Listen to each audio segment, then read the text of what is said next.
தன் சரீரம் செத்து போனதையும் சாராளுடைய கர்ப்பம் செத்து போனதையும் எண்ணாதிருந்தான். ஆண்டவருடைய வார்த்தை நிறைவேறதுக்கு அவன் சரீரத்துல வாய்ப்பே இல்லை, அவனுடைய மனைவியின் சரீரத்துல வாய்ப்பே இல்லை. அதுதான் அவன் சூழ்நிலை. ஆனா அதை அவன் மைண்டுக்கே எடுக்கலையாம். ஆபிரகாமை போல நீங்க விசுவாசத்துல வளர்றதுக்கு நான் உங்களுக்கு ஒரு டிப்ஸ் தரேன், வசனத்திலிருந்து சொல்றேன். உங்க சூழ்நிலைய நீங்க எண்ணாமல் இருங்கள்.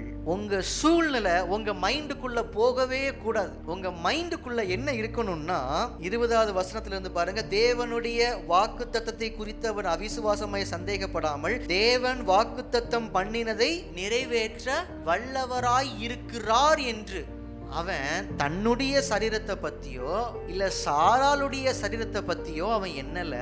அவன் எண்ணினது ஃபுல்லா எதை பத்தின்னா, இந்த வார்த்தையை எந்த சூழ்நிலையிலையும் நிறைவேற்ற தேவன் வல்லவராய் இருக்கிறார் என்று தேவனை குறித்து எண்ணிருந்தான். உங்க வாழ்க்கையில விசுவாசத்துல நீங்க சோர்ந்து போகிற தருணங்கள் வரும்போது, பிரச்சனைகள் வரும்போது, எதிர்பாராத சூழ்நிலைகள் வரும்போது, நடந்த விஷயத்தை பிரச்சனைய உங்க மைண்டுக்குள்ளேயே ஏற்றக்கூடாது. நீங்க மைண்ட்ல நீங்க எண்ண வேண்டிய ஒரு காரியம் உண்டுன்னா, கர்த்தர் சர்வ வல்லமையுள்ளவர் அப்படின்னா அவரால் தான் எல்லாமே செய்ய முடியும். அவரை மீறி ஒன்றும் நடக்காது. அதுல ஸ்ட்ராங்கா இருக்கணும். நம்ம மைண்ட் எந்த சூழ்நிலையிலையும் கர்த்தர் வல்லவர், அவர் சர்வ வல்லமையுள்ள தேவன் அப்படிங்கிற சத்தியத்தை எண்ணுமானால், ஆபிரகாமை போல நம்முடைய விசுவாசமும் பலமுள்ள விசுவாசம்.